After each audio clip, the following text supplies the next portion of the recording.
പിതാവിൻ്റെയും പുത്രൻ്റെയും പരിശുദ്ധാത്മാവിൻ്റെയും നാമത്തിൽ ആമേൻ. എൻ്റെ പ്രിയപ്പെട്ടവരെ, ഇന്ന് ചൊവ്വാഴ്ചയാണ്, നവംബർ 26-ാം തീയതി. നമ്മുടെ ശുശ്രൂഷ ദൈവത്തിൻ്റെ അനുഗ്രഹത്താൽ വളരെ നന്നായി പോകുന്നു. നിങ്ങൾ വളരെ ടേക്കണപ്പ് ചെയ്യുന്നു.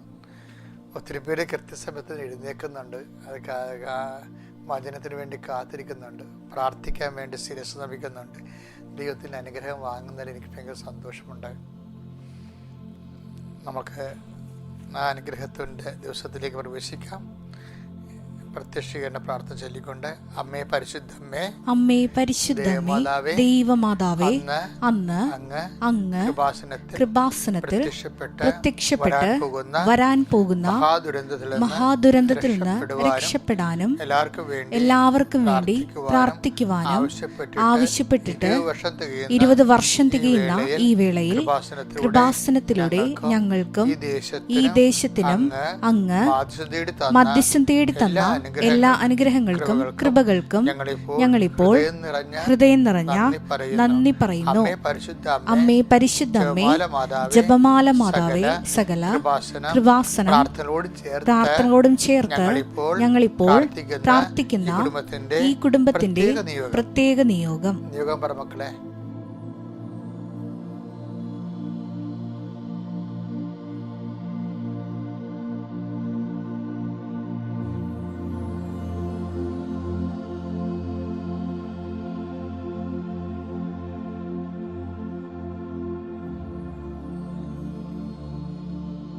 അമ്മയുടെ പ്രത്യക്ഷീകരണത്തിന്റെ ഈ ദ്വാദശക വേളയിൽ ഞങ്ങൾക്ക് സാധിച്ചു തരുവാൻ കനിയണമേ. വിശ്വാസ പ്രമാണം. സർവശക്തനായ പിതാവും ആകാശത്തിന്റെയും ഭൂമിയുടെയും സൃഷ്ടാവുമായ ദൈവത്തിൽ ഞാൻ വിശ്വസിക്കുന്നു. അവിടുത്തെ ഏകപുത്രനും ഞങ്ങളുടെ കർത്താവുമായ ഈശോമിശിഹായിലും ഞാൻ വിശ്വസിക്കുന്നു. ഈ പുത്രൻ പരിശുദ്ധാത്മാവിനാൽ ഗർഭസ്ഥനായി കന്യകാമറിയത്തിൽ നിന്ന് പിറന്ന് പൊന്തിയോസ് പീലാത്തോസിന്റെ കാലത്ത് പീഡകൾ സഹിച്ച് കുരിശിൽ തറയ്ക്കപ്പെട്ട് മരിച്ച് അടക്കപ്പെട്ട് പാതാളങ്ങളിൽ ഇറങ്ങി മരിച്ചവരുടെ ഇടയിൽ നിന്ന് 3-ാം നാൾ ഉയർത്ത് സ്വർഗത്തിലേക്ക് എഴുന്നള്ളി സർവശക്തിയുള്ള പിതാവായ ദൈവത്തിന്റെ വലതുഭാഗത്തിരിക്കുന്നു. അവിടെ നിന്ന് ജീവിക്കുന്നവരെയും മരിച്ചവരെയും വിധിക്കുവാൻ വരുമെന്നും ഞാൻ വിശ്വസിക്കുന്നു. പരിശുദ്ധാത്മാവിലും ഞാൻ വിശ്വസിക്കുന്നു. വിശുദ്ധ കത്തോലിക്കാ സഭയിലും പുണ്യവാന്മാരുടെ ഐക്യത്തിലും പാപങ്ങളുടെ മോചനത്തിലും ശരീരത്തിന്റെ ഉയർപ്പിലും നിത്യമായ ജീവിതത്തിലും ഞാൻ വിശ്വസിക്കുന്നു. ആമേൻ. സുഖസ്ഥനായ ഞങ്ങളുടെ പിതാവേ, അങ്ങയുടെ നാമം പൂജിതമാകണമേ. അങ്ങയുടെ രാജ്യം വരണമേ. അങ്ങയുടെ തിരുമനസ് സ്വർഗത്തിലെ പോലെ ഭൂമിയിലും ആകണമേ. അന്നു വേണ്ടുന്ന ആഹാരം ഇന്ന് ഞങ്ങൾക്ക് തരണമേ. ഞങ്ങളോട് തെറ്റ് ചെയ്യുന്നവരോട് ഞങ്ങൾ ക്ഷമിക്കുന്നത് പോലെ ഞങ്ങളുടെ തെറ്റുകൾ ഞങ്ങളോടും ക്ഷമിക്കണമേ. ഞങ്ങളെ പ്രലോഭനത്തിൽ ഉൾപ്പെടുത്തരുതേ, തിന്മയിൽ ഞങ്ങൾ രക്ഷിക്കണമേ. ആമേൻ. നന്മ നിറഞ്ഞ മറിയമേ, സ്വസ്തി. കർത്താവ് അങ്ങയുടെ കൂടെ സ്ത്രീകളിൽ അങ്ങ് അനുഗ്രഹിക്കപ്പെട്ടവളാകുന്നു. അങ്ങയുടെ ഉദരത്തിൻ ഫലമായി ഈശോ അനുഗ്രഹിക്കപ്പെട്ടവനാകുന്നു. പരിശുദ്ധ മറിയമേ, തമ്പുരാന്റെ അമ്മേ, പാപികളായ ഞങ്ങൾക്ക് വേണ്ടി ഇപ്പോഴും ഞങ്ങളുടെ മരണസമയത്തും തമ്പുരാനോട് അപേക്ഷിക്കണമേ. ആമേൻ. കർത്താവേ, ശിരസ്സ് നമിച്ച കൈകൾ കൂപ്പി അങ്ങയുടെ തിരുസന്നിധിയിൽ നിൽക്കുന്ന അങ്ങയുടെ മക്കളുടെ മേലെ നിന്റെ വലിയ കൃപ ചൊരിയണമെന്ന് പ്രാർത്ഥിക്കുന്നു. കർത്താവ്, ഈ ദിവസം ഞങ്ങൾക്ക് നൽകിയതിന് നന്ദി പറയുന്നു ഈശോയെ. കർത്താവേ, ഈ കൂട്ടത്തിൽ ഒത്തിരി പേര് വ്യത്യസ്തങ്ങളായ സാഹചര്യങ്ങളിലൂടെ ഇന്ന് കടന്നു പോവുകയാണ്. അവരെല്ലാം നീ സന്ധിക്കണമെന്ന് പ്രാർത്ഥിക്കുന്നു. കർത്താവ്, നിന്റെ തിരുമുറിവാർന്ന് ആണിപ്രതാർന്ന് വലതുകരം ഈ പ്രഭാതത്തിൽ അങ്ങയുടെ മക്കളുടെ ശിരസ് വെക്കണമെന്ന് പ്രാർത്ഥിക്കുന്നു. കർത്താവ്, നിന്റെ ഉന്നതമായ നാമത്തിന് സ്വസ്ഥം ചെയ്യുന്നു.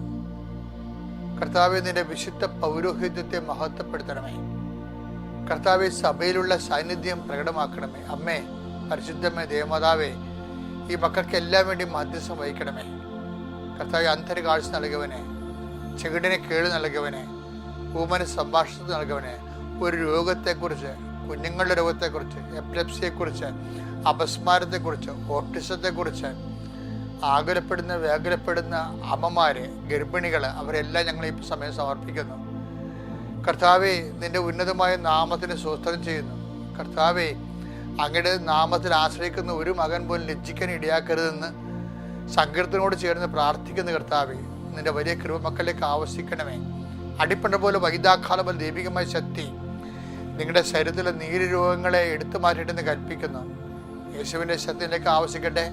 ആന്തരിക അവയവങ്ങളുടെ ഗുരുതരമായ രോഗങ്ങളുള്ളവരെ കർത്താവ് സ്പർശിക്കട്ടെ. ആണിപ്രതാർന്ന് വലത് കർത്താവ് സ്പർശിക്കട്ടെ. അടിപ്പിണർ പോലെ സ്പർശിക്കട്ടെ. 38 വർഷം ഞാൻ അർപ്പിച്ച കുർബാനയുടെ യോഗ്യതയാൽ യേശുക്രിസ്തു നാമം നീ സൗഖ്യം പ്രാപിക്കട്ടെ. നിന്റെ ഭവനം, നീ ഏത് ഭവനത്തിൽ പ്രവേശിച്ചാലും ആ ഭവനത്തിൽ സമാധാനം ആശംസിക്കാൻ അരുളിച്ചത് കർത്താവേ, നിന്റെ നാമത്തിൽ ഇപ്പം പ്രാർത്ഥിക്കുന്ന ഓരോ കുടുംബത്തിനും ഞാൻ സമാധാനം ആശംസിക്കുന്നു. ആ സമാധാനം അവിടെ നിലനിൽക്കുവാനും ആ മക്കൾ കർത്താവേ, ഇന്ന് അവരെ ഉത്കണ്ഠപ്പെടുത്തുന്ന, ഭാരപ്പെടുത്തുന്ന, ആകുലപ്പെടുത്തുന്ന വ്യക്തികൾ, സംഭവങ്ങൾ, വിഷയങ്ങൾ എല്ലാം ഈ നിമിഷം കർത്താവ് സമാധാനമായിട്ട് പരിവർത്തനം ചെയ്യിക്കട്ടെ പ്രാർത്ഥിക്കുന്നു. എൻ്റെ കർത്താവിൻ്റെ ഉന്നതമായ നാമത്തിൽ, സഭയുടെ അധികാരത്തിൽ, കുരിശിൻ്റെ അടയാളത്തിൽ നിങ്ങളെ ബന്ധിച്ചിരിക്കുന്ന എല്ലാ തടസ്സങ്ങളും ദോഷങ്ങളും യേശുക്രിസ്തു നാമം നീങ്ങിപ്പോകട്ടെ. I command you in the name of Jesus Christ be healed. എൻ്റെ പ്രിയപ്പെട്ട, നമ്മൾ ഇന്ന് 2 വചനങ്ങൾ വായിക്കണം. ചൊവ്വാഴ്ച തമ്മിൽ ഭയങ്കര കണക്റ്റഡുള്ള വചനം. ഒരു വചനം എന്ന് പറയുന്നത് മർക്കോസിൻ്റെ സുവിശേഷം 14:8 അത് ഒരു വിധവയുടെ ചില്ലിക്കാശാണ്, 2 ചെമ്പ് തൊട്ടുകൾ. പക്ഷേ ഈശോ 2 വേ ചെയ്യുന്ന ആ ഒരു രീതികളാണ്. ജസ്റ്റ് നമുക്കത് വായിച്ച് കേട്ടെ, അതിന് ഞാൻ അത് പറയാം നിങ്ങളോട്. അത് വായിക്കേണ്ടത് ലൂക്കായുടെ സുവിശേഷം 21:2. ലൂക്ക 21:2. ദരിദ്രയായ ഒരു വിധവ 2 ചെമ്പ് തൊട്ടുകൾ ഇടുന്നതും അവൻ കണ്ടു. ദരിദ്രയായ, അതായത് 21-ാം അധ്യായം, ലൂക്കായുടെ സുവിശേഷം 21-ാം അധ്യായം 2-ാമത്തെ വാക്യം. ശ്രീഭണ്ഡാരത്തിൻ്റെ മുമ്പിൽ കർത്താവ് ഇരിക്കരുന്ന്. അപ്പം ദരിദ്രയായ ഒരു വിധവ കൊണ്ടുവന്ന് 2 ചെറുതൊട്ടുകളിട്ട് അവളുടെ അന്നത്തെ ഉപജീവനത്തിലുള്ള മാർഗ്ഗമാണ് അവൾ ദൈവത്തിൻ്റെ ഒക്കെ മുമ്പിൽ കാഴ്ചയായിട്ട് കൊടുത്തത്. അത് കണ്ടോടുകൂടി കർത്താവ് എഴുന്നേറ്റെന്നാണ് എനിക്ക് തോന്നുന്നത്. ഇത് അപ്പോസ്തലന്മാരോട് കമൻറ്റ് ചെയ്ത്, സീ ദിസ്, ആ വിധവ തനിക്കുള്ളത് മുഴുവൻ നിക്ഷേപിച്ചു വന്നു. എന്നിട്ട് കർത്താവ് അവിടെ താരതമ്യപ്പെടുത്തി.